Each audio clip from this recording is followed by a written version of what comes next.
'cause I had money. I ran from the city.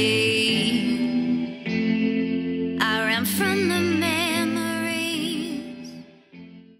So I am May Rosa. I make dreamy kind of alternative pop music, synthy kind of. It's very influenced by visuals, and I usually coincide all of my music with a visual element. That would just be as important to me. My mum is a singing teacher, so I've been singing since I was very, very young. Music's a massive part of the family, so like we would have parties and there would always be music, and it was just kind of inevitable that I would go down that route. And I started to write when I was about 11. Like, I remember the melody, and it was so dark and so obscure. Like, so I was like destined to do like sad stuff, I think. And then I've been in like bands. I did a solo project. I started it in Liverpool actually, and then I was in a band, and then yeah, I started this. So it's always been like a massive part of my life. It's not my real name. It is because somebody had taken my real name. So my real name is May Rosa, and so it's kind of like an anagram, not really, but kind of. So yeah, I think it's kind of a darker version of me. Irish traditional music and classical music has influenced me a lot, just because that's kind of what I grew up with. Over the last 5 or 6 years, I've just got so into cinematic scores and music for film. Like, for example, the Drive soundtrack has been a massive influence on me. I'm a big David Lynch fan, so Angelo Badalamenti for Twin Peaks, for this May Rosa project, like just things that evoke so much emotion and are like highlighted by the visual element. So yeah, and then of course female artists who do that. So like Lana Del Rey, who it's very stylized. Marina, who not so much musically with Marina for me, but thematically the way that she deals with political stuff and like the human psyche. Like her lyrics would be an influence. Bjork, Kate Bush, Madonna, any eccentric woman that is like not afraid to embrace their sexuality and their ideas. Kind of anyone like that would be a massive influence. I've only played gigs in Liverpool and London. There's a lot of talented people here, but I do feel that it's very cliquey, and I feel like femininity is really encouraged to be dulled down here to make it more palatable for the men, and there's a lot of men who do it here. I feel like anybody who's queer, eccentric, overtly feminine, move away. And there's obviously a reason for that. Like, there is homophobia here, there is sexism here. So I feel like that it's really lacking diversity. I'm probably going to ruffle a few feathers by saying that, but that's just been my experience, you know. But as I said, there are a lot of talented artists who come from here and who are still here. Liverpool was where I kind of got the confidence to pursue it. I did my degree in creative and performing arts, so I was working with all these different people from all over the place, not just Liverpool, but I just found that Liverpool was so welcoming. It was just like, I feel like they really embrace different cultures, and like I found that it's actually, they were quite empowering to females. However, I have read on your thing that sometimes it can be very cliquey and difficult to break into. But again, things are always changing. So yeah, I had a really good experience, and I kind of found my voice there and found my confidence. Like, my first gig was in Liverpool at the shipping forecast. So I have such a space in my heart for Liverpool, because like that's where like I really took it seriously, you know. My ceasefire baby, you died by your own hand. I find that hard to process. So Ceasefire Baby was written a couple of years ago. I'd always wanted to write something about the suicide problem that we have in Northern Ireland, which is completely under-publicised. And I thought the best way I knew how to do that would be through music. 6 people on average commit suicide per week in Northern Ireland. And I wanted to write this song. I was kind of fearful of writing it. I wanted it to kind of educate, but also not ram the statistics down people's throats or whatever. So I came up with this idea of writing it from the point of view of a woman whose husband died in the Troubles and whose son died by suicide. The reason being is because there's been over 5,000 suicides, and therefore it's overtaken the amount of people who died in the Troubles. So it really is an epidemic here. It's a massive problem. From that, my brother and I had a very strong kind of vision for the music video. So it was the first thing that we directed together with a crew. It was supposed to be before the pandemic, but we couldn't really get it together until recently. Basically, it's just to raise awareness. Like, anytime I'd spoken to anybody in Liverpool or London about the situation here, they had no idea.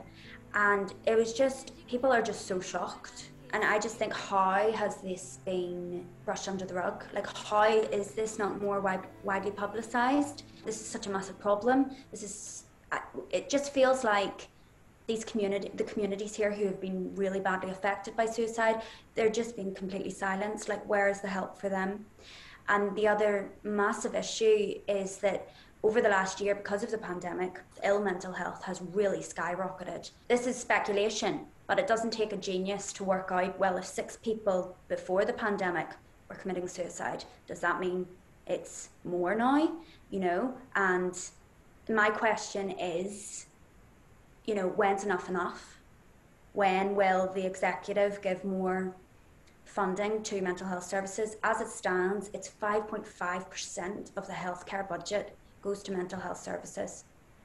And it's like, okay, this is the biggest killer of young men, I think. So why has nothing been done? So that's really where it came from. The production, we did it remotely. So I recorded my vocal at home. I got a really amazing pianist to do the piano, and my friend to do kind of all the atmospheric stuff. It was I'd always wanted it to be quite raw and stripped back anyway. So it kind of worked in our favour that we had to do it remotely during lockdown. It's hopefully gonna,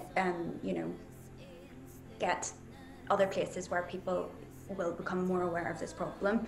And all the proceeds from it go to Aware Defeat Depression in Northern Ireland and PIPS, which is a suicide prevention charity in Belfast. So hopefully we can raise a bit of money for them, because funding's obviously been completely axed this year because of the pandemic. So I produce everything, and I'm an independent artist, so everything that I've done, that came, I think, from really bad experiences in the past with people taking music and changing it and not listening to my ideas. So I wanted to be in control of that and really find my people who respected what I was doing and just kind of keep them close. I work with a guy who lives in Belfast, and we have got to a point now where I don't even need to really explain.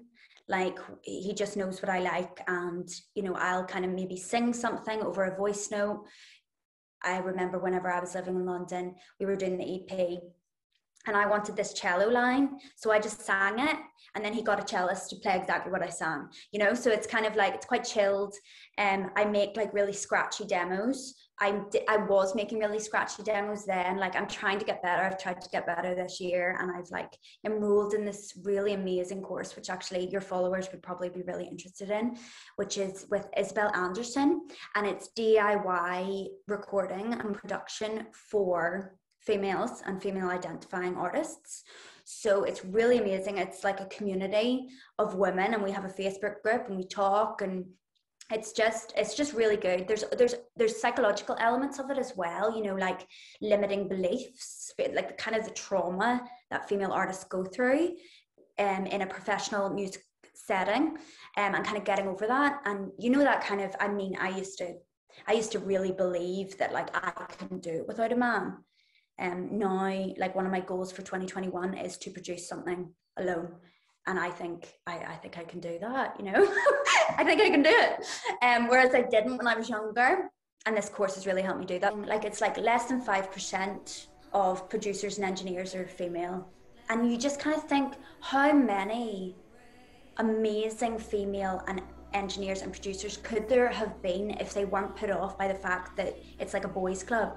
it's just so sad to think like so many people will have fallen through the cracks because they've been too fearful of being in that situation, because it is so intimidating, and there is discrimination, you know. But it's so good that this is getting better. I think that we just all need to really, like, we're stronger in numbers. We need all the girls and all the members of ethnic minorities and LGBTQ, like, we need to club together, and if we do that, it will get so much better. But I think up until recently, because we were given such a small space in the music industry, women were often compared with each other and pitted against each other, and therefore we felt intimidated by each other, like, and jealous of each other. You're like, well, that's my space, she's taking my space up. But no, it shouldn't be like that. It should be, we take all the space up. Like, you know, why should it be, well, if she does well, then I can't?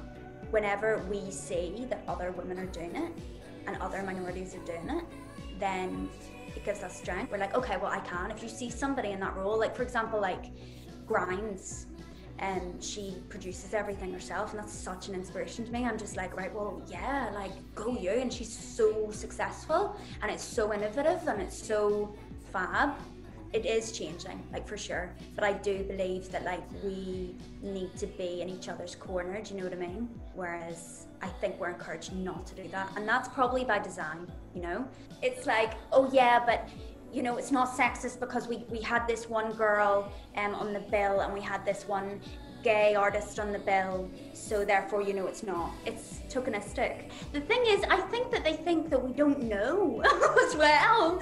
Like, we're not stupid. Like, we can see what you're doing. Like, blogs and playlists and Instagram pages are popping up all over the show, and it's so nice. And podcasts, you know, whenever I started, like that would have been amazing. Like, imagine if you're like 13 now and you're seeing all this amazing stuff going on. Like, that, it would be different. And that's why I think that, you know, in the next 10 years, there's gonna be way more than 5% of engineers and producers who are females.